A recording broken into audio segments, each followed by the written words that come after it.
አሰላሙ አለይኩም ወራህመቱላሂ ወበረካቱ። ውድና የተከበራችሁ ተመልካቾቻችን በነጃሺ ቲቪ ጀማል አህመድ ሾው እነሆ ጀምሯል። እንደተለመደው ዛሬም አንድ እንግዳ ይዘንላችሁ ተገኝተናል። እስከ ፕሮግራማችን ፍጻሜ አብራችሁ እንድትቆዩ በአክብሮት እጋብዛለሁ። የዛሬው እንግዳችን ጋዜጠኛና ደራሲ ዘከሪያ መሐመድ ነው። ዘከሪያ መሐመድ በሚዲያው ብዙዎቻችን እናውቀዋለን።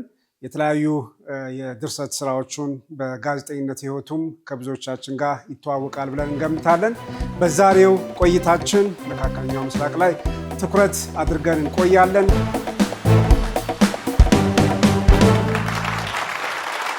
ተመልካቾቻችን ተመልሰን ተገናኝተናል። ከዘከሪያ መሐመድ ጋር ነው ቆይታችን ይቀጥላል። ቀደም ሲል የኢራንን ጉዳይ እያነሳን ነበር። ከተለይ ከ1970ዎቹም በፊት የነበረውን አሁንም ከአብዮቱ በኋላ ያለውን አንዳንድ ነገሮች እያነሳን ነበር።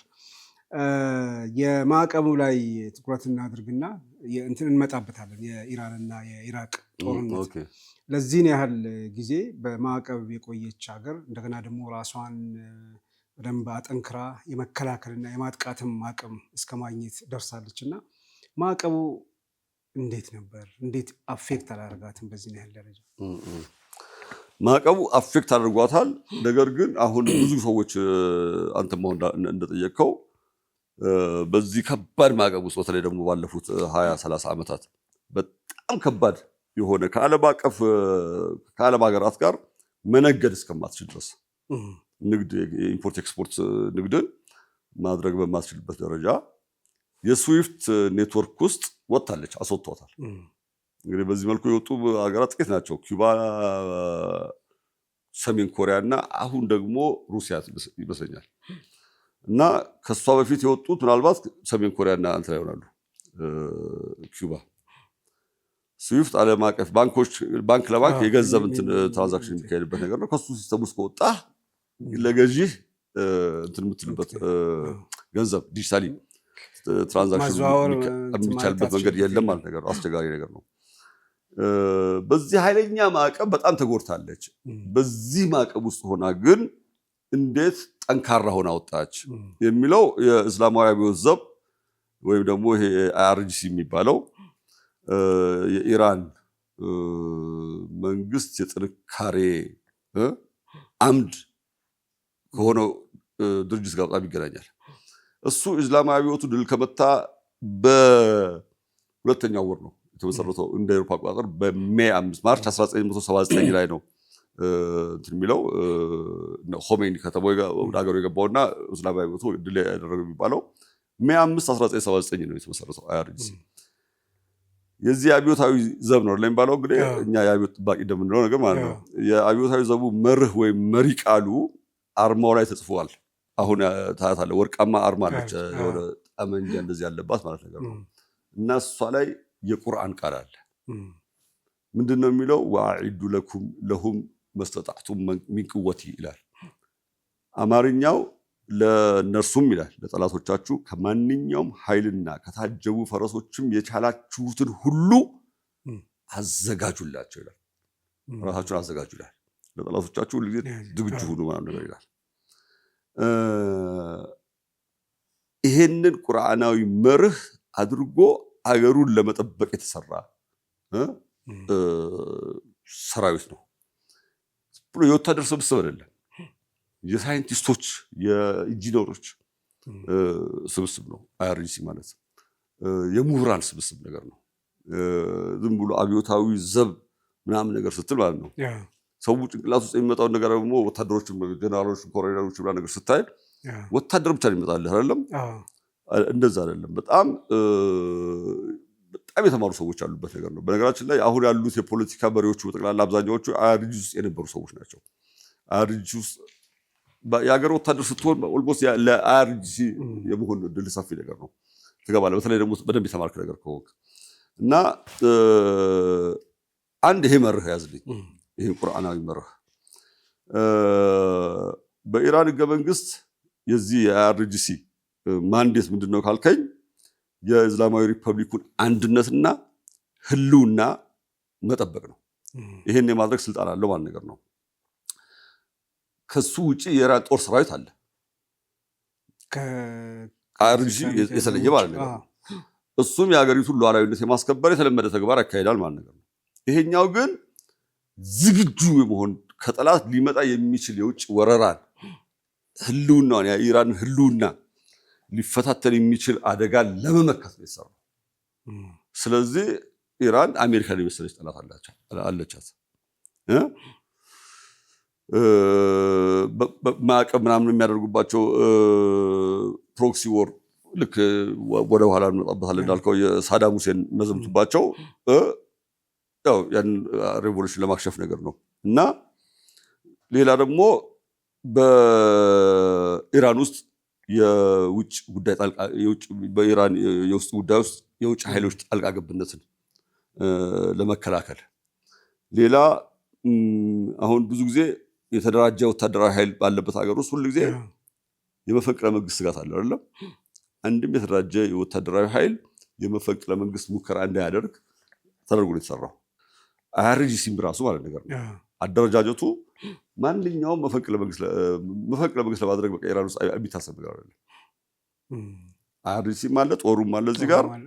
አይአርጂሲም አደረጃጀቱን በጣም ዲሴንትራላይዝድ ነው። አሁን ደግሞ የበለጠ ዲሴንትራላይዝድ ሆነዋል። አሁን ሞዛይክ ምናምን ነገር ነው የሚሉት አርሚው ራሱ። እና እነዚህ ዓላማዎች አሉት። ሌላው ኢስላሚክ ሬቮሉሽን ነው የሚባለው። የኢስላሚክ ሬቮሉሽኑን ሌጋሲ በሚጎዳ መልኩ ተደራጅተህ መንቀሳቀስ አይፈቅድልህም።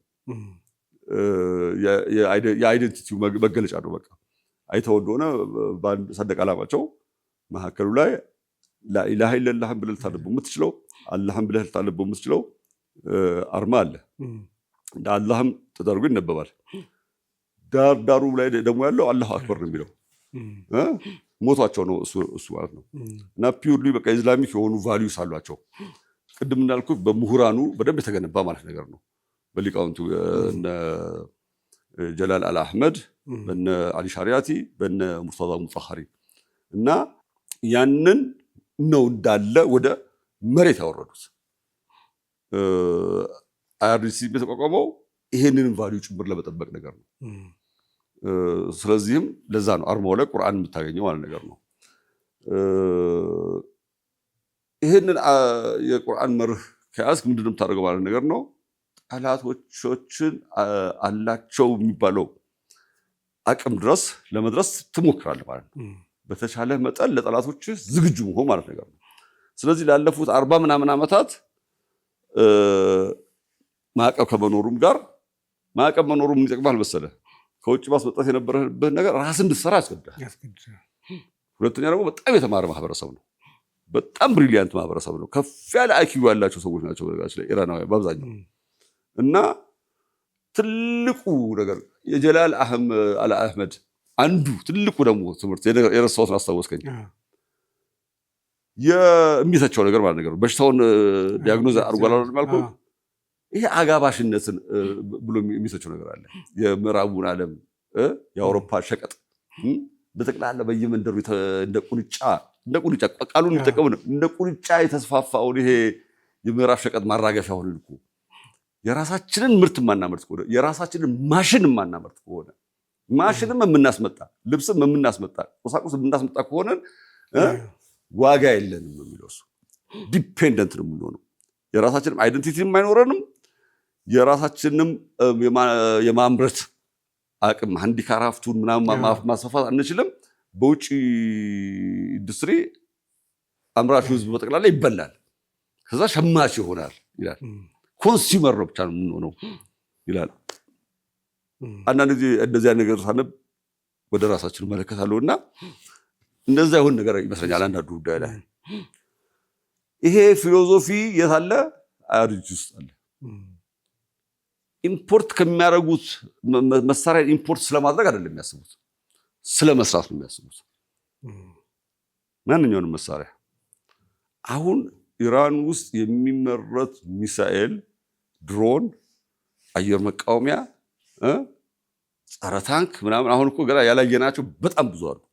የባህር ላይ ሰርጓጅ መርከብ፣ ሰው አልባ ድሮን ብዙ ነው በቃ።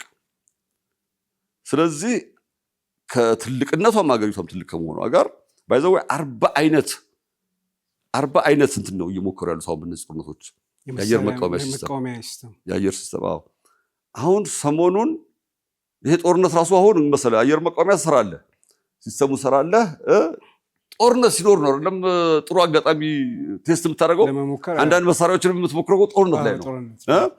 ሙከራ ይደረጋል የሆነ ቦታ ፕሬሲዥን ለምሳሌ መሳሪያዎች ነገር ትሞክራለህ፣ ግን ጦርነት ነው ዋናው መሳሪያ። በተለይ ደግሞ መሳሪያ የአየር መቃወሚያ ሲስተምህን ማለት ነገር ነው። 40 አይነት የአየር መቃወሚያ ሰርተዋል ባለፉት 20 ምናምን ዓመታት ማለት ነገር ነው። እኔ ፕሬስ ቲቪ መከታተል ከጀመርኩኝ ጊዜ ጀምሮ ብዙ ተደጋጋሚ ዜናዎች አይቻለሁ እንደዚህ አይነት ነገር። ግን አብዛኛዎቹ መሞከር የጀመሩት መቼ ነው? ኢራን ጦርነት ውስጥ የገባቸው አሁን ነው።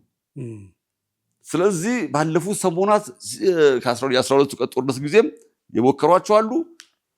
ባለፉት 39 ቀናት ጦርነት ውስጥ ደግሞ ብዙዎቹ ሞክሯቸዋል። አይ ቲንክ ዘይ ጋት ኢት አሁን ሲቀጠቀጣቸው የነበረ F-35 የሚባል ጀት አለ፣ F-16 የሚባል ጀት አለ። በቃ የአሜሪካ የበላይነት ማሳያዎች ትልቆቹ እነሱ ናቸው።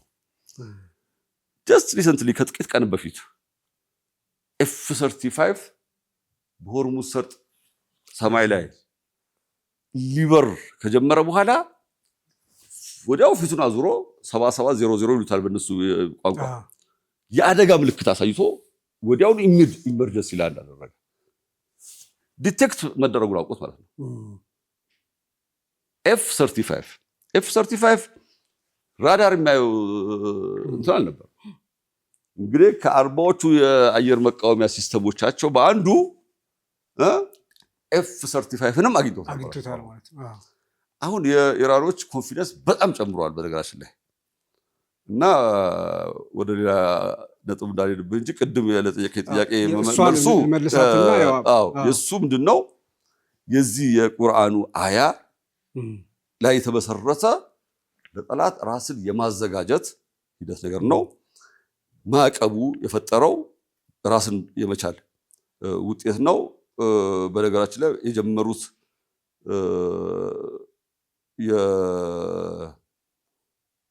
የሩሲያ ለስከል ሚሳኤል ከሊቢያ 8 ሚሳኤሎች ተሰጥተዋቸው 7ቱን ለጦርነት ተጠቅመውበት ከኢራቅ ጋር በሚዋጉበት ዘመን ማለት ነው።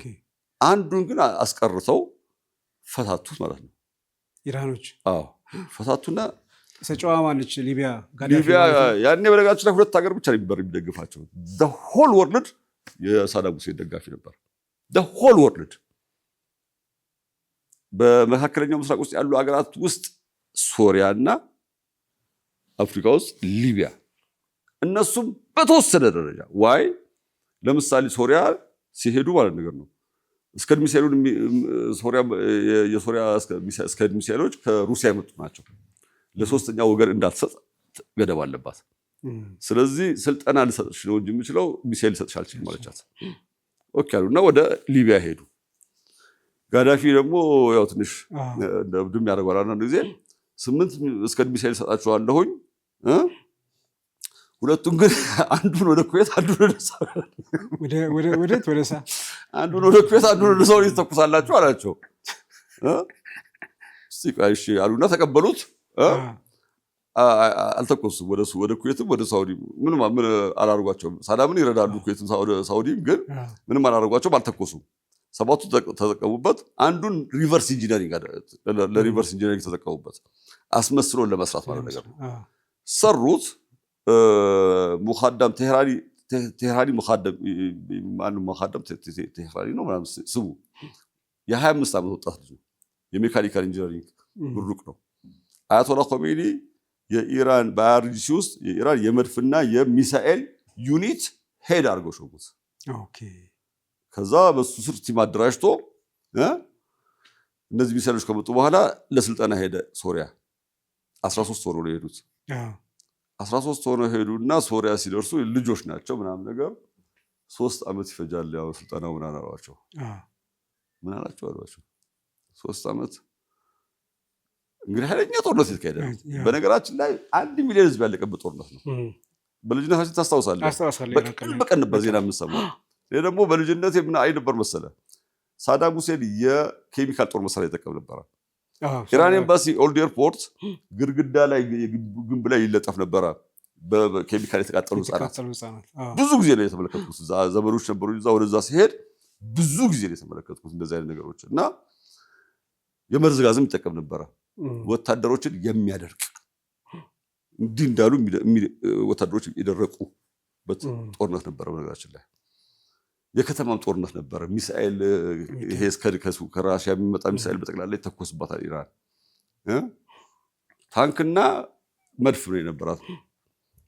ከዛ ቴህራኒ ሙቃደም ቴህራኒ ያንን ሪቨርስ ኢንጂነሪንግ ካደረጉ በኋላ የመጀመሪያ አንድ ሚሳኤል ሰሩ ማለት ነው። 3 ዓመት ቆዩ እንደዛ። በ85 ነው የሰሩት። ኦኬ ጦርነቱ የተጀመረው በ80 ነው። በ85 የመጀመሪያውን ሚሳኤል ሰሩ። ከዛ በኋላ እንግዲህ አሁን ሚሳኤል ስትሰራ ማስወንጨፉን ቻልክ። ነገር ግን ኢላማህን መምታት የሚባል ነገር አለ። ከኢላማህ 100 ሜትር ርቀህ ልትወድቅ ትችላለህ። 500 ሜትር ርቀህ ልትወድቅ ትችላለህ። ማስወንጨፉን ብቻ ነው የቻልከው መጀመሪያ።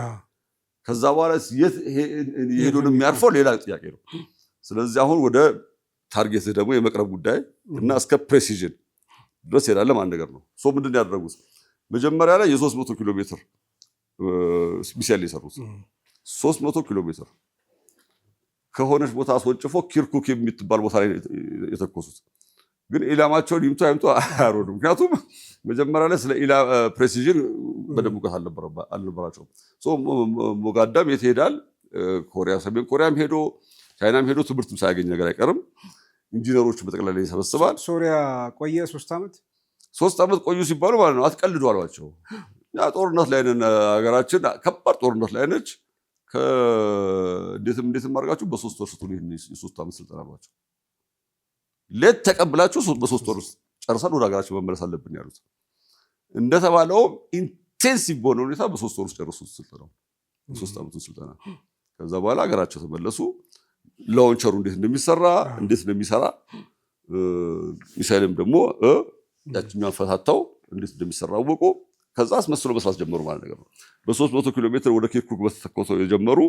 ከዛ በኋላ ርቀቱን መጨመር፣ ታርጌቱን ማጥበብ፣ ወደ ታርጌቱ ማቅረብ፣ ርቀቱን መጨመር እያሉ ሲመጡ 500 ኪሎ ሜትር ሲደርሱ ማዕቀብ፣ 800 ኪሎ ሜትር ሲደርሱ ማዕቀብ፣ 1000 ኪሎ ሜትር ሲደርሱ ሌላ ማዕቀብ። በቃ መጫጫት ጀመረች ማለት ነው እስራኤል። አሁን 2500 አካባቢ ድረስ ሳይሄዱ አይቀሩም። ወደ 2000 አካባቢ ነገር እሱማ እስከ 3000 እንደርሳለን ብሎ ነበር ባለፈው የእስራኤል በኬንያ ያለ አምባሳደር ኢራኖች እስከ 3500 ማድረስ ይችላሉ። አቅምማ 10000 ማድረስ ይችላሉ። አንፈልግም ነው የሚሉት ለጊዜው። አሁን ምን ደረጃ ላይ ደርሷል የነሱ ሚሳኤል ካልከኝ ዘር ሚሳኤል ሳር አኩሬት ምትል ቀን አስታውሳለሁ። የአሜሪካ ጀነራል አፍ ነው የሰማሁት። ይሄኛው ቃሰም ሱሌማኒ ከተገደለ በኋላ የቃሲም ሱሌማኒ እንዲገደሉ ትዕዛዝ የሰጠው ጀነራል ይሄን የሚናገረው የኤቢሲ አውስትራሊያ ብሮድካስቲንግ ኮርፖሬት ፕሮግራም ዶክመንተሪ ሰርቷል። ለበቀል የት ነው የተኮሱት? ኢራቅ ወደሚገኘው አይን አልአሳድ የሚባል የጦር ሰፈር ነው የተኮሱት። በአጋጣሚ አንድም ሰው አልሞተም። ጥቂት ደቂቃዎች ቀደም ብሎ ስላወቁ ባንከር ውስጥ ምናምን ተቀረቀሩ። የተወሰኑት ደግሞ አውሮፕላናቸውን አወጡ፣ በረሃው ላይ ምናምን ነገር ራቁ ማለት ነገር ነው። ከዛ ቤዙ ተቀጠቀጠ። የቃሰም ሱሌማንን ሞት ለመበቀል ማለት ነው። በሱ ላይ በተሰራ እንትን ላይ የራሳቸው ወታደሮች ነው የሚናገሩት። የሚሳኤሎቻቸውን ኃይል የሚፈጥረው ንዝረት ለወራት በሽታ ያርጓቸው ወታደሮቹ አለካቸውም እኮ። ምን ይሰማል ተብሎ አንድ ወታደር ሲጠየቅ በመዶሻ የሆነ ሰው አናቴን የሚቀጠቅጠኝ ይመስለኛል። የሆነ ቦታ ተደብቆ ሚሳኤሉ ሲፈነዳ የተፈጠረበት ጭንቅላት ውስጥ የተፈጠረው ነገር ማለት ነገር ነው። እና ዶክመንተሪ ብታይ ጥሩ ነገር ነው። ተዘርሯል። በቃ ብዙዎቹ አንድም ሰው አልሞተም ብያለሁ። አላገኛቸውም። በጣም ፓወርፉል ነው። እዛ ዶክመንተሪ ላይ ምንድነው የተባርከው ነው ይጠይቀዋል ጋዜጠኛው ለጀነራሉ። ሚሳኤልስ አኩሬት ናቸው። ሚሳኤሎቻቸው አኩሬት ናቸው። ያሉትን ቦታ ሊመቱት ነው ያለው። አሁን የደረሱበት ደረጃ ማለት ነገር ነው። 1000 ርቀትም እስራኤል ድረስ ሄደው ያው የአየር መቃወሚያም ሲስተም የማይቋቋማቸው ሱፐር ሃይፐርሶኒክ የሚባሉ ከፍጥነታቸው የተነሳ ማለት ነገር ነው መሳሪያዎችም ነገር ሰርተዋል። እዚህ ደረጃ የደረሱት ያቺን ቁርአናዊ መርህ መነሻ አድርገው ነገር ነው። የሚገርም 1980ዎቹ አካባቢ አንድ የኢራን መጽሔት አነብልሃለሁ። አያቶላ ኾሜኒ ኢንተርቪው የሚደረጉት እና ስለ አሜሪካ ይጠየቃል። እሷን በተመለከተ ጊዜው ሲደርስ ዊል ዲል ዊዝ ሄር ዌን ዘ ታይም ካምስ ይላል። ማስታውሳት ቃል ነች። ባይዘው ያን ያህል ሴንሲቲቭ ሆኜ ምናምን አይደለም፣ ግን አስታውሳታለሁ።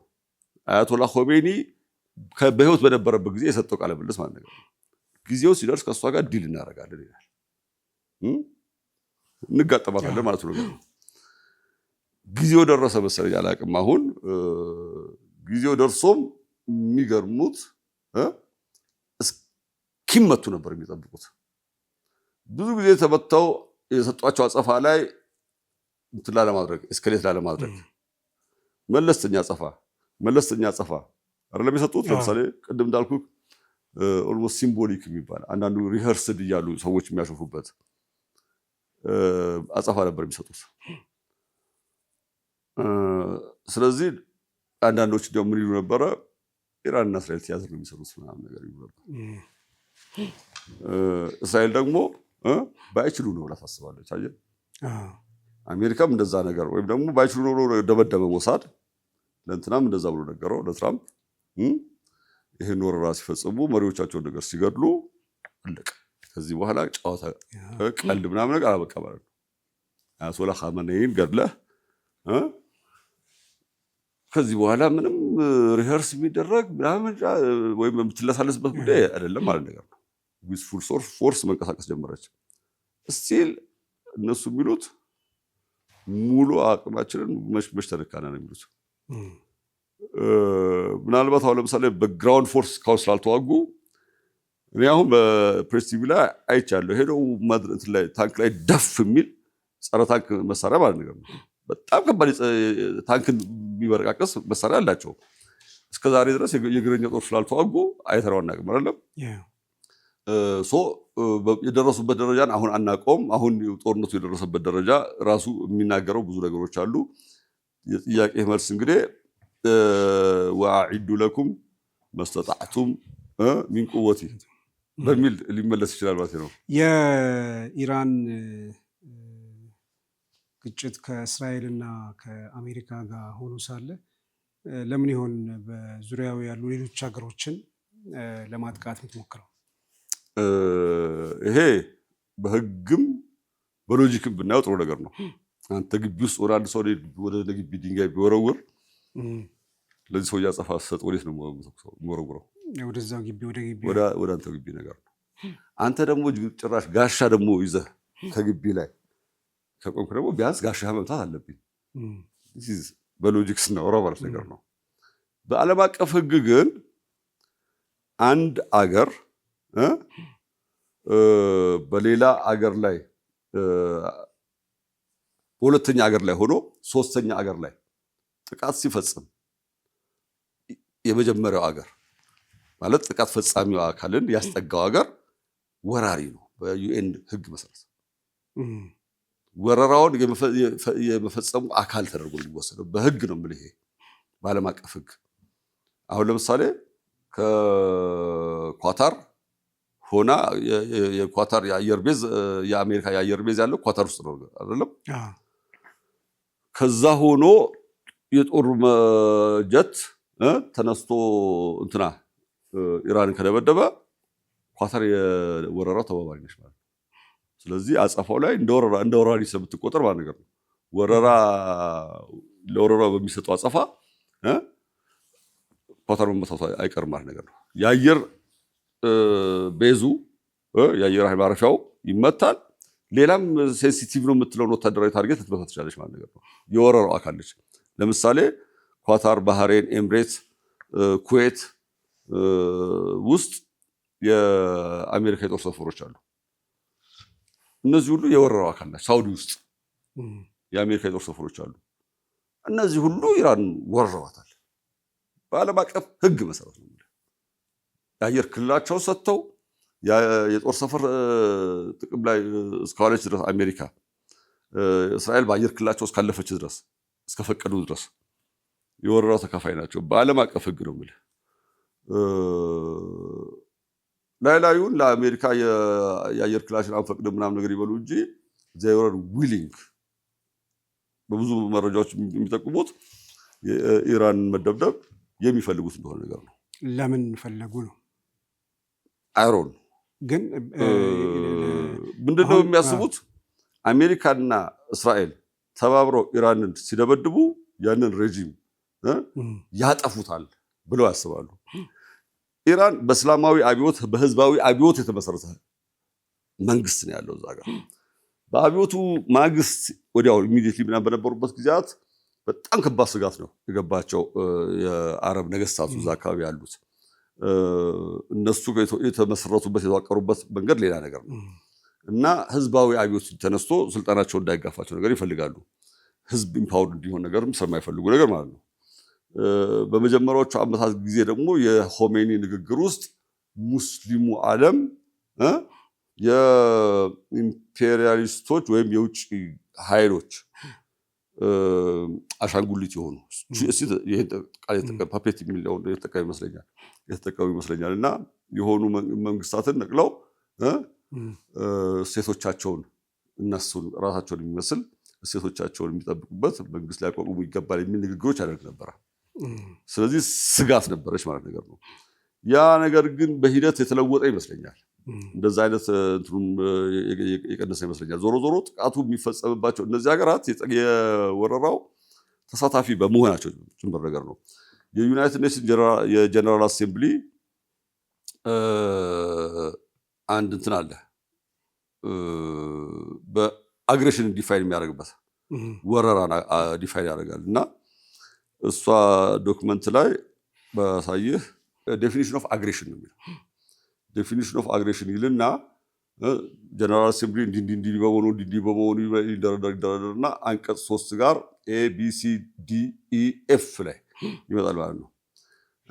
the action of a state in allowing its territory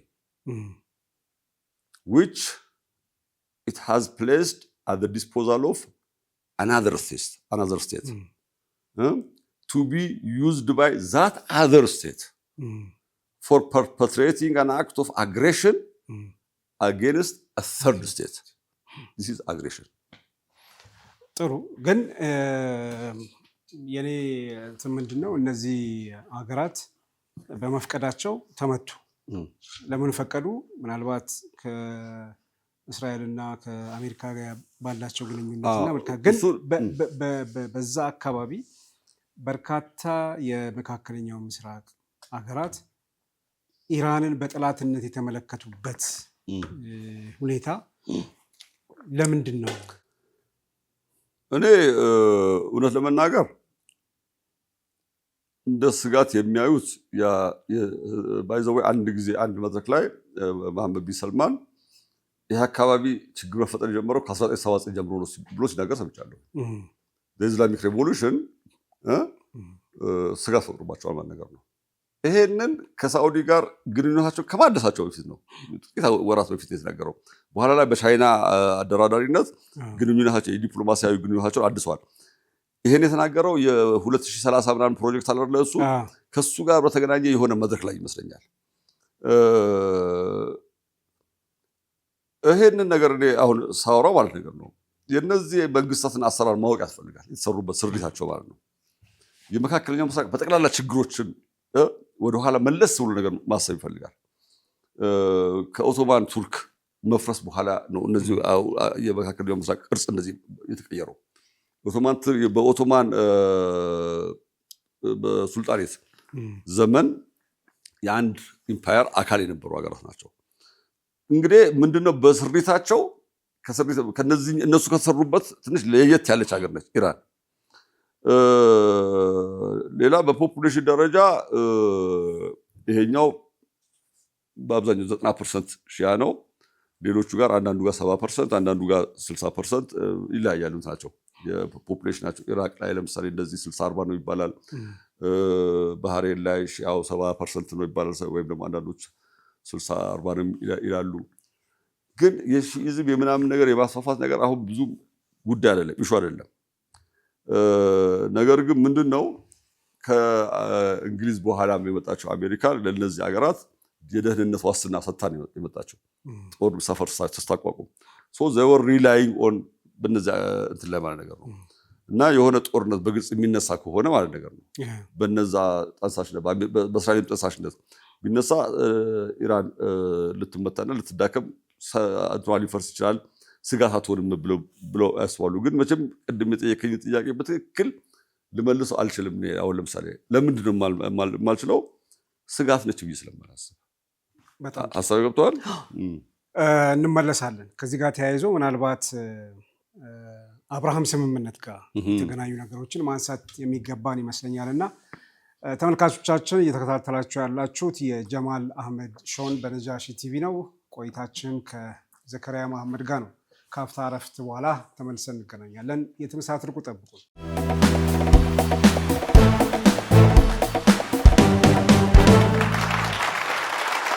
ተመልካቾቻችን እየተከታተላችሁ ያላችሁት የጀማል አህመድ ሾውን ነው። ቆይታችን ከዘከሪያ መሐመድ ጋር ነው። እንቀጥላለን። ቀደም ሲል ወደዚህ ከመምጣታችን በፊት የአብርሃም አኮርድን በተመለከተ እናንሳ የሚል ነገር አንስቻለሁ። ግን እሷን እንድቆይ አሁን ቅድም ስለ ሺያና ስለ እንትን አንስተ ስለነበረ እሷን ቋጭተን ወደዚህ ብንመጣ ይሄ ጦርነት ከሺያና ከሱኒ ጋር የሚያገናኘው ነገር አለ ወይ? እሷን መልሰን ወደ አብርሃም አኮርድ እንሄዳለን። በፍጹም ጉዳዩ የሺያና የሱኒ ቢሆን ደስ የሚላቸው አካላት አሉ። አንደኛው እስራኤል ነች። ለምሳሌ ያ አካባቢ ሁሉ ጊዜ ሴክታሪያን በሆነ መልኩ ቢከፋፈል ደስ ይላቸዋል። ሌላው ደግሞ ልንገርህ የዚህ የሚያጠናክር ነገር በቅርቡ ቤንግቪር የሚባል አለ እዛ የደህንነት ሚኒስትሩ አይደለም፣ በጣም ኖቶሪየስ የሆነ ሰው ነገር ነው። ትልቁ አደጋ ለኛ ትልቁ አደጋ የሺያና የሱኒ አንድነት ነው ብሎ ሲናገር ሰምቻለሁ። በጣም ትልቁ አደጋ አድርጎ የሚያስቡት ይሄንን አንዳንድ ሰዎች ባለማወቅ፣ አንዳንድ ሰዎች ደግሞ ሆን ብሎ ሊሆን ይችላል አላውቅም፣ እርግጠኛ አይደለሁኝም። እንደዛ አድርጎ ፖርትሬት ለማድረግ ይሞክራሉ። በተለይ እንደዚህ አድርጎ የሚያስብ ሙስሊም ግን ሲኖር በጣም አዝናለሁ። ለምን አሁን ባለው ሁኔታ ኢራን የወረራ ጦርነት የተካሄደበት እንደሆነ ዓለም በግልጽ ያውቃል። ምንም ፕሮቮክ ሳታደርግ መሪዎቿ፣ ባለስልጣኖቿ፣ ጀነራሎቿ የተገደሉበት ሀገር እንደሆነች ዓለም በጠቅላላ ያውቃል። ላለፉት በርካታ ዓመታት የዓለም ንግድ መተላለፊያ ዋና በብብቷ ስር እያለፈ ማለት ነው። ሆርሙዝ ሰርጥ የሷ ብብት በለው በቃ በብብቷ ስር እያለፈ ላለፉት ብዙ ዓመታት በማዕቀብ ከዓለም ጋር ንግድ እንዳታካሄድ የተደረገች ሀገር ነች። በዚህ ምክንያት የሕክምና መድኃኒት ማግኘት ባለመቻላቸው ብዙ ዜጎች የተጎዱባት ሀገር ነች። ይሄ ሁሉ ለእኔ በደል ነው፣ ኢፍትሃዊ ነው። ለኔ ምንም ጥርጥር የለው ነገር ነው። ምንም ያጥፉት አይደለም። እንግዲህ የኒውክሊየር መሳሪያም አልሰራችም። ሁለተኛ ደግሞ ስምምነት አድርጋ ከ3.67 በላይ ላለማሳደግ አስፈላጊ ከሆነ እንኳን 5% ድረስ ብቻ ልታደርስ በምትችልበት ሁኔታ ከኦባማ ጋር ተስማምታለች። በ5% የድልበት መጠን ዩራኒየንም በማድለብ በተአምር የኒውክሊየር ቦምብ ልትሰራ ትችል። ይሄን ያውቁታል። ጠንካራ የሆነች ሀገር በመሆኗ ያንን አካባቢ መቆጣጠር የሚፈልጉት እስራኤልና አሜሪካ ተቀናቃኝ አድርገው ነው የሚያዩት። እና እዛ አካባቢ ተቀናቃኝ ኃይል ዶሚናንት የሆነ ኃይል እንዳይኖር የመሻት ነገር ነው። ያ እስከሆነ ድረስ ደግሞ የፍልስጤምን ጥያቄ ገፍቶ የሚያነሳ ያንን ትግል የሚያስቀጥል ኃይል አይኖርም ማለት ነገር ነው። ምን ማለት ነገር ነው? የአብርሃም አኮርድ ቅድም ያነሳው ከዚህ ጋር በጣም ይገናኛል። ነገራችን ላይ የአብርሃም አኮርድ ማለት የፍልስጤምን ጉዳይ ትተህ እስራኤል ጋር ኖርማል ላይፍ መጀመር ማለት ነው። ከዚህ በፊት አሁን ለምሳሌ ዛሬ ኢኒሼቲቭ የሚባል ከንጉስ አብደላ የፍልስጤም መንግስት በ1967 ድንበር መሰረት ከተመሰረተ ከናንተ ጋር ኖርማላይዝ ለማድረግ ፈቃደኛ ነን ብሎ ኢኒሼቲቭን አቅርቦ ነበር ለእስራኤል። ጀስት የፍልስጤም ጥያቄ ስላለበት እስራኤል ውድቀት ያደረገችው ሙሉ እውቅና ለመስጠት ብሎ ከራሳቸው ነው የመጣው እንግዲህ ከሳውዲዎቹ። አሁን እሱንም ትተውት ማለት ነገር ነው አረቦቹ እስራኤል ባቀረበችው ኦልሞስት በአሜሪካ በኩል የመጣ ነገር ነው የሚመስለው አይደለም። እንግዲህ ያሬድ ኩሽነር የፕሬዚደንት ትራምፕ አማች ሆኖ ያሬድ ኩሽነር እንዳመጣው ነገር ነው የሚነገረው። ምንም ጥርጥር የሌለው ነገር ነው። ከእስራኤል የመጣ ሀሳብ ነገር ነው። የፍልስጤምን ጉዳይ እርስት አድርገን ከይሹም ሳናነሳው እስራኤልን በንግዱም በምኑም በሁሉም ነገር ኮምፖነንቶች አሉት የአብርሃም አኮርድ። የኢኮኖሚ ግንኙነትን የማጠናከር የሳይንስና ቴክኖሎጂ ምናምን ነገር የሳይበር ሴኩሪቲ ምናምን ነገር የአየር መቃወሚያ ሲስተሞችን ኢንቴግሬት የማድረግ ወደ ዋናው ጉዳይ ስንመጣ ማለት ነገር ነው።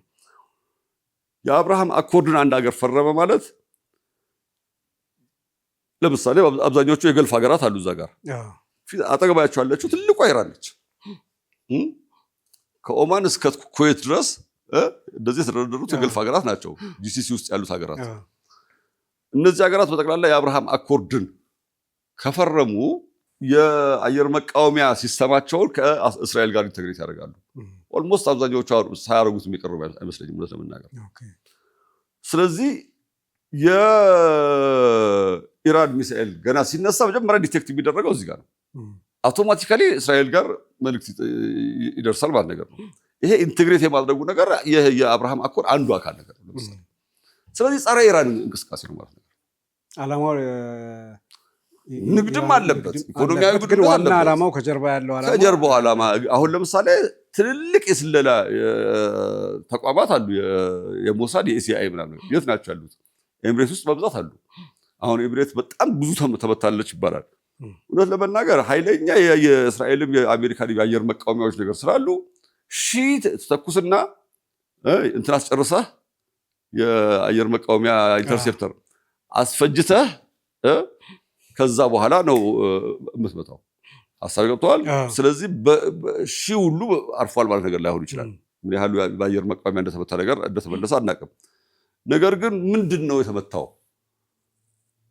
ኢራን ውስጥ ከ3000 ምናምን በላይ ሰላማዊ ሰው ሞቷል። በነገራችን ላይ በተካሄደው ድብደባ በመቶዎች የሚቆጠሩ ትምህርት ቤቶች፣ ሆስፒታሎች ምናምን ወድሟል። ሰላማዊ እንትኖች ኢራን አንድ ሰላማዊ ተቋም አውድማታች። ሲቪሊያን ኢንፍራስትራክቸር ማለት ነገር ነው።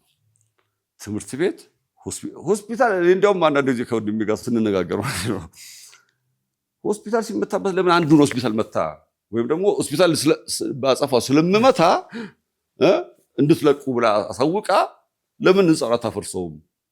ከዛ በኋላ ብሌም ያድርጉ መሪያቸውን ነገር ይላል ማለት ነው። ግን ዘይዶንዱ እነሱ እንደዛ አደረጉ። ሆስፒታል በቃ ዋይ ሪል የሆነ ኢስላሚክ አይዲዮሎጂ ያላቸው ሰዎች ሪል የሆነ ገብቷል። ቅድም የሺያንና የሱኒን ጉዳይ ስታነሳ ከእስልምና አንጻር አንዳንድ ሰው በማየት ሺያዎች ናቸው እና ልንቃወማቸው ይገባል የሚል ነገር ይነሳልና እኔ ወደኋላ መለስ ብለን የ2004 የአማን ሜሴጅ አለ፣ አብርሃም ስምምነት። እዛ ላይ የተቀመጡ በዓለማችን ላይ ያሉ እስልምናን የሚከተሉ ካልተሳሳትኩኝ ወደ 500 ያህል ትልልቅ በዓለማችን ዑለማዎች የተሳተፉበት መድረክ ነበር እና እዛ ላይ የተወሰኑ ውሳኔዎች ነበሩ ይመስለኛል። እና እስቲ እሱን ብታነሳ። አሁን አየህ አፕዴት ሳናደርግ 2004 የአማን ሜሴጅ አሁን እንኳን አነሳው አንተ። የአማን ሜሴጅ እኔም አላውቀውም ነበር። ረጋችን ሚዲያም ላይ ሊቀርብ አይችልም። አየህ ትልቅ ኢኒሼቲቭ ነው እሱ ነገር። የኢኒሼቲቭን ያነሱት የጆርዳኑ ንጉስ አብደላ ናቸው።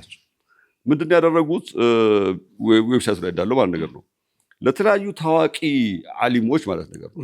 ታዋቂ ስልህ በጣም ፕሮሚነንት ለሆኑት በሳዑዲም በኢራንም በሌሎችም ሀገሮች ለሚገኙ ወደ 20 ምናምን ለሚቆጠሩ ዓሊሞች በግል ለእንትናም ልኬለታለሁም ሳይሉ ማለት ነው። ለዚህኛው ለምሳሌ ለሻህ ዩሱፍ አልቀርዳዊ ኢራን ውስጥ ለኢማም አሊ ኻመኔይ፣ ሳዑዲ ውስጥ ለሆነ እንደዚህ ታዋቂ ሸህ ትልልቆቹ ሸህ ጥያቄዎች ነው የላኩት። 3 ጥያቄዎች ነው የላኩት። ሁይዘ ሙስሊም ማን ነው? አንድ ሰው ሙስሊም የሚባለው ምን ሲያሟላ ነው? በሙስሊም ማዕቀፍ የምንቀበላቸው መዝሀቦች የትኞቹ ናቸው? በዚህ መስፈርት መሰረት ሙስሊም ይሄ የሚያሟላ ከተባለ በእነዚህ መስፈርቶች መሰረት እነማንን ነው ሙስሊም ብለን እንቀበላቸው መዝሃቦች ወይም ሴክቶች እንደማለት ነገር ነው። ከዛ በኋላ ማን ነው አንድ ሰው ከሙስሊምነት የማስወጣት ብቃት ያለው ፈትዋ ለመስጠት ብቃት ያለው ማን ነው የሚያስወጣው? ይሄ እንግዲህ የመጣው መሰለ ሙስሊምን የሚተችባቸው ምናምኖችም እንደገና ጽንፈኛው መጥቶ እንደዚህ እንትን ነው ካፊር ነው ሙሽሪክ ነው ሙብተዲዕ ነው ምናምን ነገር የሚባሉት ነገሮች ለመክላት ይመስለኛል። እዚህ ላይ እያንዳንዳቸው መልስ ጻፉለት ማለት ነገር ነው። ኢማም አሊ ኸመነይም የራሳቸው መልስ ጻፉ። እሳቸው እዛም ያሉ ምናልባት የኢራቁም ነገር ሲሳሊም ሊሆኑ ይችላሉ። እንደዚሁ የራሳቸው መልስ ሰጡ። የዩሱፍ አልቀርዳዊ መልስ ሰጣቸው። ሳዑዲም ያሉ ሸኾች መልስ ሰጧቸው።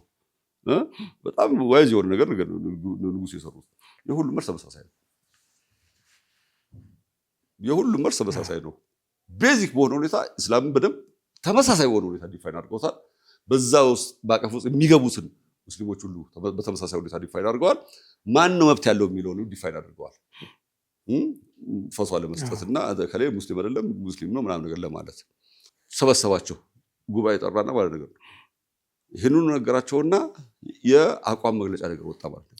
እነዚህ ሶስቱ ነገሮች ያካተተ ዲአማና ሜሴጅ ያ ነው መልእክቱ። ከዛ በኋላ ምን አደረገ?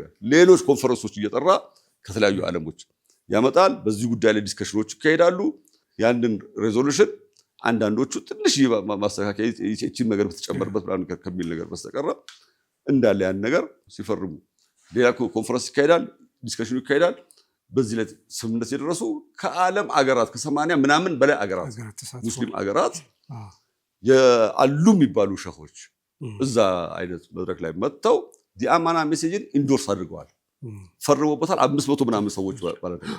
ከአፍሪካ ሀገራትም ብዙ ሀገራት ከአሜሪካን በለው ከኤዥያ ከአውሮፓም ከመካከለኛው ምስራቅም ብዙ የቱርክም በለው የማሌዥያ የኢንዶኔዥያ የአፍሪካ ውስጥ ያሉ የሙስሊም ሊቃውንት የኢትዮጵያውያን ይሳተፉበት አይሳተፉበት ነገር አላውቅም። በዚህ አይነት ጉባኤ ላይ ያጸደቁትና ነገሌ መባባልን የሚያስቀር ስምምነት ነው። እንዳልከው 2004 ጀምሮ የጸደቀ ሰም የሆኑ ወገኖች ግን ፎር ሰም ሪዝን ሁሉ ጊዜ ዲንን የማሊያ ጨዋታ ያደርጉታል።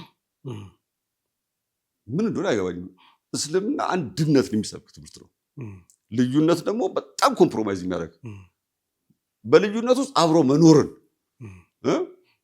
እንጂ ፊርቃ ማስፋፋትን እነሱ እያሉ መጠቋቋምን የሚፈቅድ ዲን አይደለም እኔ እስከሚገባኝ ድረስ።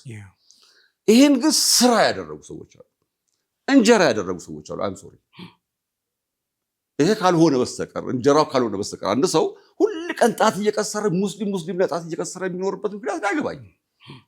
ሐሳብ ገብቷል። የአላህን የማምለክ ገመድ ያዙ፣ አንድ ሁኑ፣ አትለያዩ የሚል እንደነዛ በሃይማኖታቸው እንደለያዩት አትሁኑ እየተባልክ አንተ ሁሉ ቀን እንዴት ነው በአነስተኛ ልዩነቶች ላይ የሐሳብ ያመለካከት ያረዳድ ልዩነት ሊሆን ይችላል። እኔ እንደተረዳሁት እንደዚህ ነው የምረዳው። ጸጥ አትልም እንዴ ትናንት ነው እስከ መባባል በዛ ስሜት የሚንቀሳቀሱ ሰዎች ይሄድና ማለት ነገር ነው ያ የማይደግፉ ጣት የሚቀስሩበት ወገን ግፍ ሲሰራበትም ጥላቻ ውስጣቸው ስላለ ብይናቸው ከጥላቻቸው ይበለጫል። ይሄ ቁርአናዊ አይደለም። ሰዎችን መጥላት ፍትህን ለማዛባት አይዳርጋችሁ ይላል። እኔ ሸህ አይደለሁም ኡስታዝ አይደለሁም ምናምን አይደለሁም። አማርኛውንም አነባለሁ ከፈለግ ቁርአኑን ዝም ብዬ አላነበብም። ቁርአን ግን እኔ መመሪያ ነው። ሰዎችን መጥላት ፍትህን ለማዛባት ከዳረገ ዩአር ኖት ሙስሊም ማለት ነው። እኔ የሚገባኝ የግሌ የዘከሪያ አረዳድ በጥላቻ ላይ አይደለም መስራት ያለበት። ፍትህን የምታይበት አይን እንደዛ እንዳይሆን ቁርአን ላይ አንድ አይደለም ደግሞ እርግጠኛ ነኝ 2 ጊዜ 3 ጊዜ ተናግሯል ይሄን ነገር።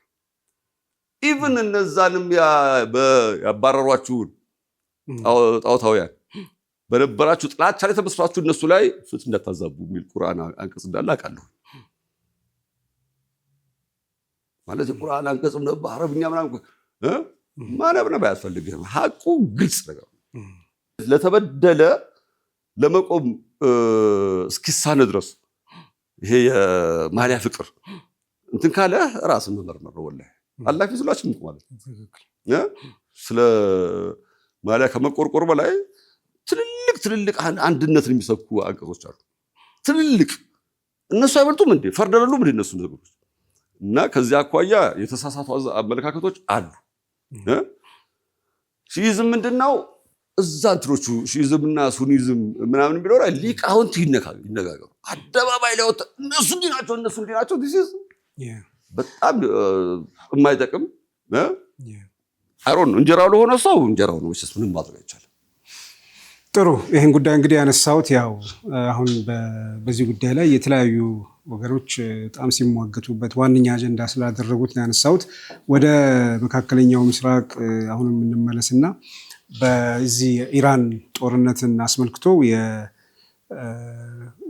እንትኖቹ ግጭቶቹ እየተባባሱ ሲመጡ ያው በኋላም ከፍልስጤም እና እስራኤል ግጭት ጋር በተለይ ከሐማስ ጋር በተገናኘ በጣም ግጭታቸው እየሰፋ ሄዶ አቅሳ መስጂድን ወደ መያዝ እና ወደ መቆፈር እና ትልቅ እዛ የተቀበረ ታቦት አለ፣ የቃል ኪዳን ታቦት አለ በሚል ቁፋሮ እየተካሄደ ነው። በእርግጥ አለ ወይ? በነገራችን ላይ የቃል ኪዳን ታቦት ሲባል እኛ ሀገር አክሱም ላይ ያለ ሲባል ሰማ ነበርና ይሄ ነገር ምን ማለት ነው? እዛ እንደሚካሄድ አውቃለሁ። ቁፋሮውን ደግሞ እዛው አቅሳ መስጂድ አንደርግራውንድ እየተቆፈረ ነገር ስለሆነ የመስጂድ አልአቅሳን አደጋ ላይ ይጥላል ይሄ ነገር የሚል ትልቅ ስጋት አለ። ከዛ ጋር ደግሞ በሌላ በኩል ደግሞ ይህንኑ የሚያጠናክር መስጂድ አልአቅሳን ማፍረስ ሁሉ የሚፈልጉ አሉ። ማፍረስና ሶስተኛውን ቤተ መቅደስ መገንባት የሚፈልጉ ጽንፈኛ የሆኑ ዛዮኒስቶች እንዳሉ ነገር አውቃለሁ። መሲያኒክ ጁዳይዝም የሚባላል የነሱ በጣም መሲያኒክ የሆነ የአይሁድ እምነት የሚያራምዱ ሰዎች ናቸውና ትንሽ ነውጠኛ ጽንፈኛ ናቸው። ያ የቃል ኪዳኑን ታቦት የሚፈልጉት ከምን ተነሳው ነው ነገር ካልከኝ የቃል ኪዳኑ ታቦት በንጉሥ ሰለሞን ዘመን ቤተ መቅደስ ውስጥ እንደነበር ይታወቃል። ከዛ በኋላ እኔ አሁን እንግዲህ ዋቢ ማድረገው መጽሐፍ ቅዱስን ነው። መጽሐፍ ቅዱስን እማነባለሁ እና መጽሐፍ ቅዱስ ላይ ከንጉሥ ሰለሞን ህልፈት ወደ 300-400 ዓመት በኋላ በንጉሥ ኢዮስያስ ዘመን ንጉሥ ኢዮስያስ ከ640 እስከ 609 ከክርስቶስ ልደት በፊት የኖረው ንጉሥ ሰለሞን መቼ የኖረው 900 ምናምን አካባቢ ነው የንጉሥ ሰለሞን ዘመን የሚባለው እና ወደ ኋላ ነው የሚቆጠረው አይደለም ከክርስቶስ ልደት በፊት። ስለዚህ ከ900 ምናምን ወደዚህ 640 አካባቢ ነገር ስትመጣ በንጉሥ ኢዮስያስ ዘመን የቃል ኪዳኑን ታቦት የተመለከተ ንግግር ሲናገር እናገኘዋለን መጽሐፍ ቅዱስ ላይ። ዜና መዋዕል ካልዕ ወይም ሁለተኛው ዜና መዋዕል ምዕራፍ 35 ቁጥር 3 ላይ ንጉሥ ኢዮስያስ እንዲሁም ራሳቸውን ለእግዚአብሔር ለለዩ የመላው እስራኤል መምህራን ለሆኑ ሌዋውያን እንዲህ የሚል መመሪያ ሰጠ ይላል። ንጉሥ ኢዮስያስ የነበረበትን ዘመን ነግሬሃለሁ። 7ኛው መቶ ክፍለ ዘመን ከክርስቶስ ልደት በፊት ነገር ነው። ስለዚህ ይሄ ነገር አሁን ይሄ ንግግር ማወራለህ ከንጉሥ ሰለሞን ዘመን 300 ዓመት 400 ዓመት በኋላ ማለት ነገር ነው። እንዲህ የሚል መመሪያ ሰጠ። የተቀደሰውን የቃል ኪዳን ታቦት የዳዊት ልጅ ንጉሥ ሰለሞን ባሰራው ቤተ መቅደስ ውስጥ አኑሩት። ከእንግዲህ ወዲህ እናንተ አምላካችሁ የሆነውን እግዚአብሔርና ሕዝቡን እስራኤልን ማገልገል እንጂ የቃል ኪዳኑን ታቦት በትከሻችሁ ተሸክማችሁ ከስፍራ ወደ ስፍራ መውሰድ የለባችሁም አላቸው። ምን ማለት ነው? ይሄ ዜና መዋዕል ካልዕ ምዕራፍ 35 ቁጥር 3 ላይ ያለ ነገር ነው። መቃብያን ካልዕ የሚባልም አለ። ምዕራፍ 2 ቁጥር 4 እስከ 8 ነብዩ ኤርሚያስ የቃል ኪዳኑን ታቦት ነብዩ ኤርሚያስ በነገራችን ላይ በንጉሥ ኢዮስያስ ዘመን የኖረ ነብይ ነው። ትንቢተ ኤርሚያስ ላይ የምታገኘው ማለት ነው። ስለሱ የተጻፈ ነው። ይሄ መቃብያን የሚባል የኢትዮጵያ ኦርቶዶክስ ቤተክርስቲያን ደግሞ የምትቀበላቸው መጽሐፎች ውስጥ ያለ ነገር ነው። ይሄ ካልዕ ምዕራፍ 2 ከ4 እስከ 8 ነብዩ ኤርሚያስ የቃል ኪዳኑን ታቦት ነቦ ተራራ ላይ በሚገኝ ዋሻ ውስጥ እንደደበቀውና እግዚአብሔር ሕዝቡን ዳግም እስከሚሰበስብ ድረስ ተደብቆ እንደሚቆይ ይናገራል። ይሄ መቃብያን ካለ ምዕራፍ 2 ከቁጥር 4 እስከ 8 አትሊስት ማለት ነገር ነው። ነብዩ ኤርምያስ ከደበቀው በ6ኛው ክፍለ ዘመን 7ኛው መቶ ክፍለ ዘመን ከክርስቶስ ልደት በፊት እዛው ነበር ማለት ነው። እንግዲህ በእኛ ሀገር እንደሚታመን አውቃለሁ። በሚሊዮን የሚቆጠሩ ሰዎች አክሱም ጽዮን ውስጥ ይገኛል ብለው እንደሚያምኑ ሰዎች አውቃለሁኝ። እዛ እነዛ የሚቆፍሩት ለነገር ይመስለኛል። ቢያንስ መጽሐፉን ዋቢ ካደረጉ ነቦ ተራራ ላይ ነው የሚሄድ ያለባቸው። የት ጋ ነው ዋሻው አላውቅም። ዋሻው ምልክት ሊያደርጉ ሲሉ ከለከላቸው ነብዩ ኤርምያስ።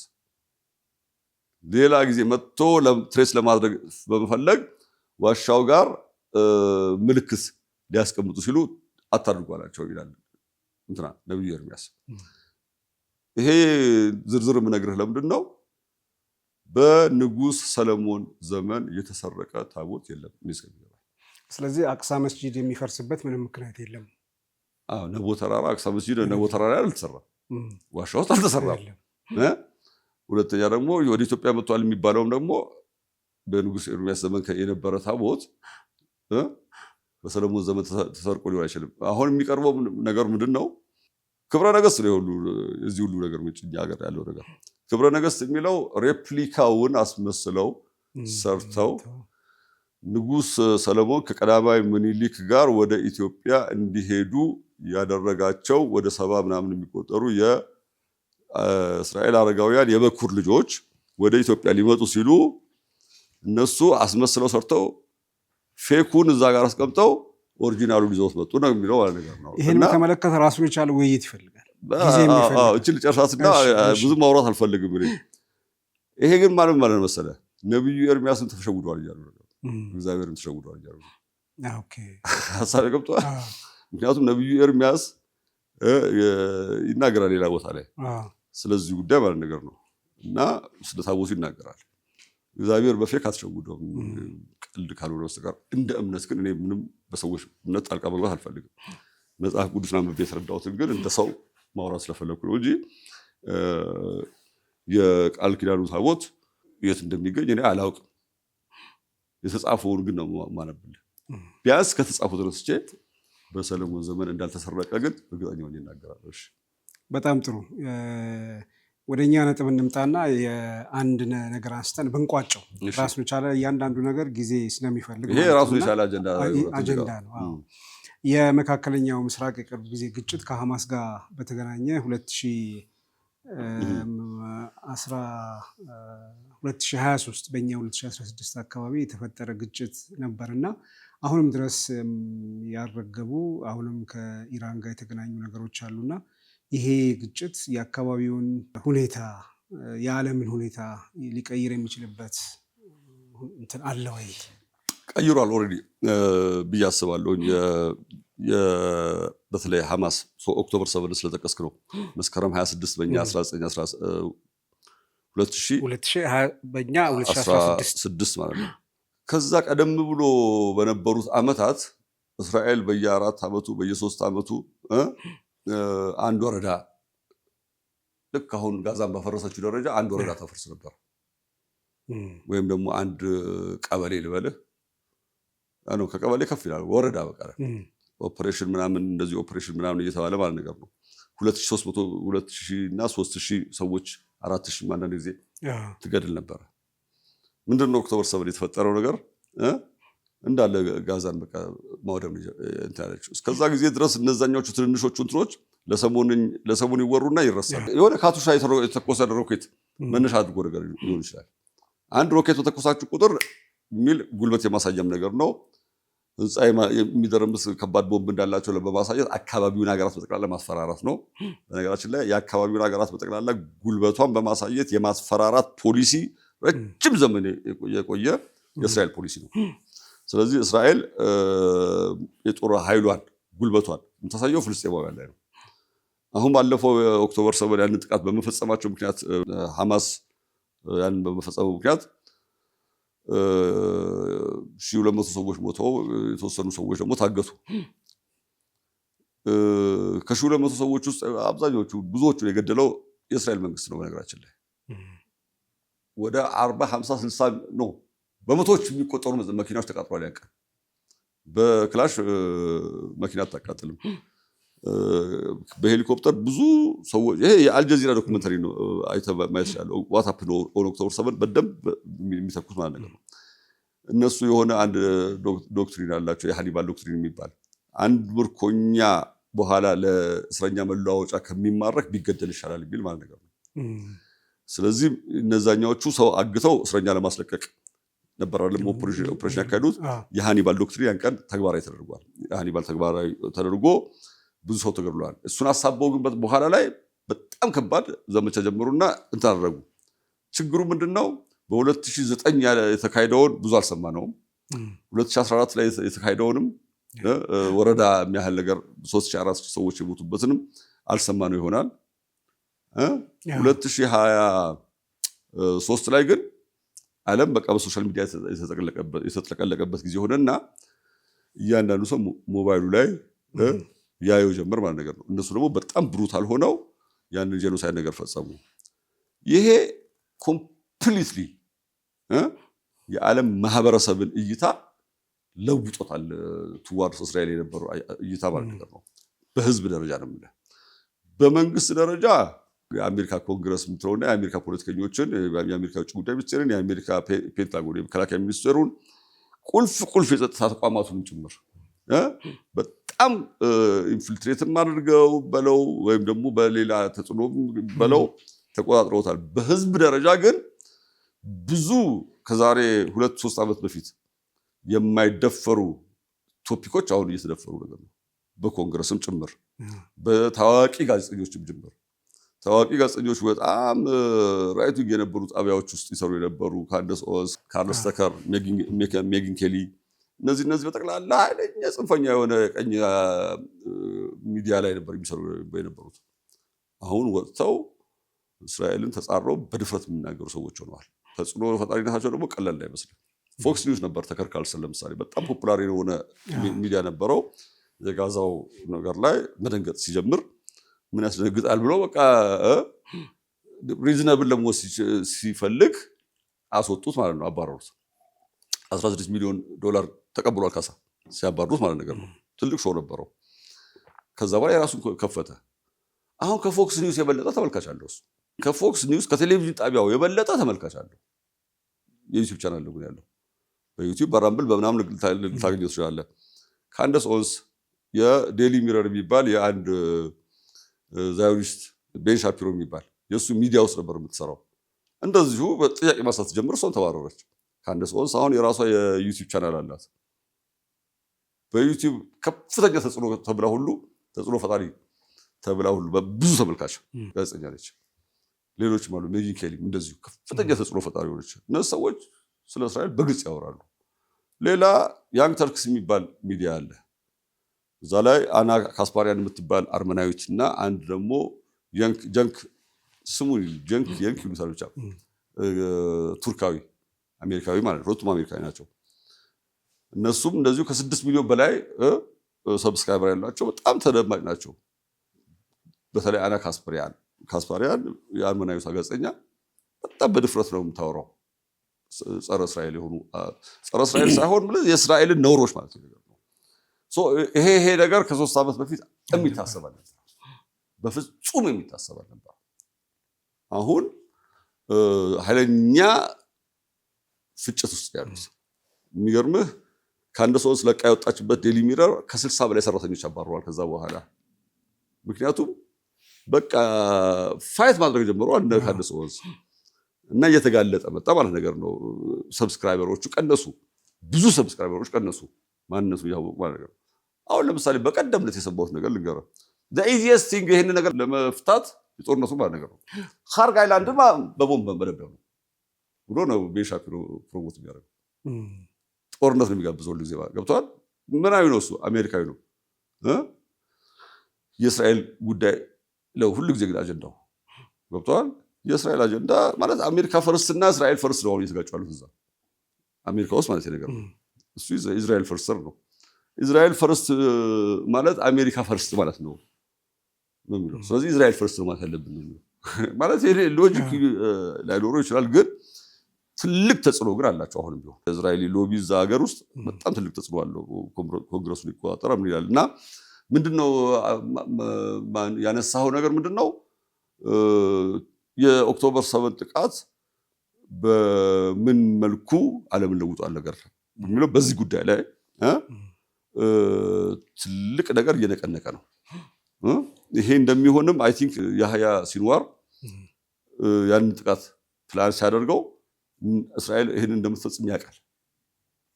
በየ3 ዓመቱ አንድ ወረዳ ሙሉ ተቀጥቅጠን ዓለም ዝም ሳይሰማ ከሚወር አንድ በደንብ ይቀጥቅጡንና ዓለም ይህ ማንነታቸውን ሪል ማንነታቸውን ይያው ብሎ ነው የፈጸመው ያስባለሁ።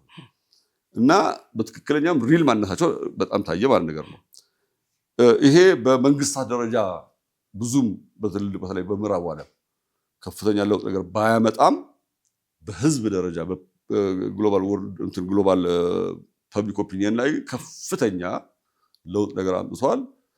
በሚቀጥሉት ጊዜያት ደግሞ ምን እንደሚፈጠር ነገር እናያለን። የዚህ ውጤት ነገር ነው በነገራችን ላይ የኢራን እንቀጥላለን። ቀደም ሲል ብዙ ነገሮችን አንስተናል እና ወደ ኋላ ወደፊት እየሄድን ብዙ ነገሮችን ነው ያልነው። የመካከለኛው ምስራቅ አሁናዊ ግጭት ላይ ከኢራን ጋር ተያይዞ አንዱ የሚነሳው ኢራንም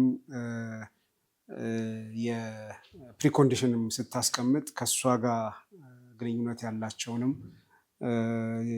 ታጣቂ አካላትን እንደዚሁም ሌሎቹንም መሰረት አድርጋ ነው እና እነዚህ የተለያዩ በእሷ ድጋፍ የሚያገኙ ቡድኖች በእሷ ህልውና ያሉ እና ለአካባቢው በእነ እስራኤል እና አሜሪካ ለአካባቢው ስጋት ተደርገው የሚወሰዱ ግን ደግሞ በሌላ መንገድ ሬዚስታንስ ግሩፕ የሚባሉት እነሱን በተመለከተ እስቲ አጭር ነገር አክሲስ ኦፍ ሬዚስታንስ እነዛኛዎቹ አክሲስ ኦፍ ኤቪል ሲሏቸው አክሲስ ኦፍ ሬዚስታንስ ብሎ የመጡት ነው። በቃ ለቶች አልበገር ባይ የሆነ ኃይል መፍጠር ማለት ነው። በነገራችን ላይ ሂዝቡላህ ለምሳሌ የራሷ የእስራኤል በሊባኖስ ላይ ያካሄደችው ወረራ ውጤት ነው። አንድ ትልቁ ነገር ምንድን ነው መሰለህ? አሁን እስራኤል ላይ ሁሉም እስራኤል ላይ የተረባረበ ይመስላል። እስራኤል ድንበር የሌላት ሀገር ነች። በዓለም ላይ ድንበሯ ያልተሰመረ አገር ብትኖር እስራኤል ነች። ስለዚህ ሁልጊዜ ግፋ ወሰን የሚባል ስም ተቀዳለ ወሰን መግፋት ትፈልጋለች። አቅሟ በጠነከረ ቁጥር ደግሞ ይሄ ነገሯ እያየለ ነው የመጣው። በ1982 ሊባኖስን ወራ ነገር ነበረ እና እዛ አሻንጉሊት ነገር መንግስት መስርታ ደቡብ ሊባኖስን ተቆጣጥራ ነበረ። ደቡብ ሊባኖስን ነፃ ለማድረግ የተለያዩ ኃይሎች ተፈጠሩ እዛው ጋር ማለት ነገር ነው፣ ታጣቂ ኃይሎች። ከዛ እነሱን አንድ ያደረገው ሂዝቡላህ ተመሰረተ። የሂዝቡላህ ወታደራዊ አቅም ለማጠንከር ኢራን ሶሪያ ውስጥ ለሂዝቡላህ ስልጠና መስጠት ጀመረች። መቼ ነው? 1982-83 ማለት እሷ እዛ ጦርነት ውስጥ እያካሄደች ነው ገና ከሳዳም ሁሴን ጋር። በጦርነት ውስጥ ሆነው የኢራን የአይአርጂሲ ሰዎች እዛ ጋር ሊባኖሶቹን መርዳት አለብን ብሎ አሰቡ። አያቶላ khoሜኒ ኖ ብሎ ነበር መጀመሪያ። ከዛ በኋላ ስትራቴጂካሊ ይሄ ነገር እንዴት አስፈላጊ እንደሆነ በደንብ ተነገራቸው። አሊ ሐሰን ራፍሳንጃኒ የሚባል የቅርብ አማካሪያቸው ነገር ነበረ። ከዛ በኋላ ማሰልጠን ብቻ ብለው ስልጠና ነበር የሚሰጡት። ያው በሂደት ቀስ እያለ እሳቸው ደግሞ ከ10 ዓመት በኋላ ይሞታሉ እኮ በ89 ላይ ይሞታሉ። አዲሱ ይተካሉ። የመሳሪያ ድጋፍ ምናምን ነገር ምንድነው ያደረገው? ሂዝቡላህ ደቡብ ሊባኖስን ነፃ አወጣ። በኃይል የተያዘውን ደቡብ ሊባኖስ ማለት ነው። አሁንም ደቡብ ሊባኖስን መያዝ ይፈልጋሉ እስከ ሊታኒ ሪቨር። አንድ ክልል እኮ ያክላል። አሁን ካለው ድንበር እስከ ሊታኒ ሪቨር አንድ ክልል የሚያክል ትልቅ መሬት ነገር ነው። እና ድንበራችን እዛ ጋር ነው ሲሉ በቃ እዛ ጋር ለማስመር እንደዚህ የሚባል ነገር የለም በዓለም ላይ የላትም። ግን ድንበር እንትና ሶሪያ መንግስቱ ሲዳከም ከጎላን ሀይት ዘለው በፈር ዞን የተባለውን ሁሉ ነገር ያዙ። በወታደር ይዘውታል።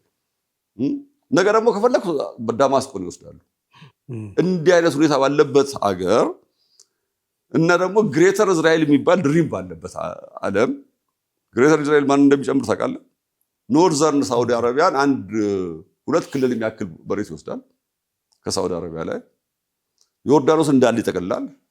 ሶሪያን አብዛኛውን ይወስዳል። ሶሪያን ሙሉ በሙሉ ይጠቀልላል። ሊባኖስን ይጠቀልላል። ከቱርክም ትንሽ ይቆርሳል። ኢራቅን እንዳለ ይጨምራል።